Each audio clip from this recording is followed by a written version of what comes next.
As the school year continues, one of the things you might find is that Canvas is getting more and more cluttered and your modules are growing longer. One very simple solution is to simply close the modules that are complete.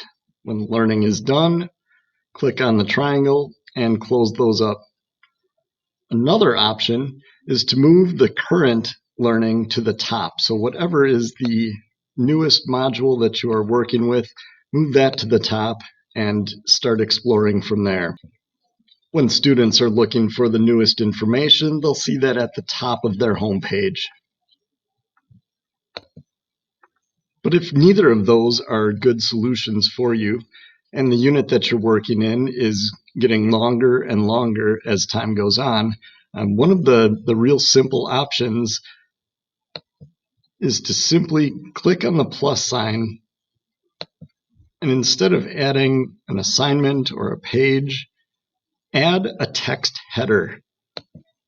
At this point, you have a choice.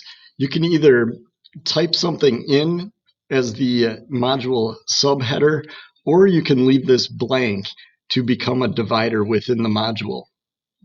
Let's see how it looks if we just leave it blank.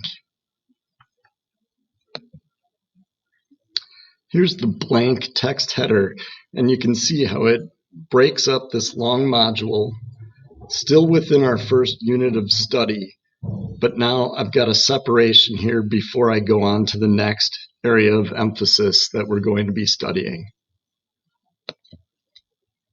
My other option is to include the text in here as far as what I'd like to continue my unit with. So part 2 of study. So I type that in, and again, it will serve as a divider in my long module, but it will be labeled.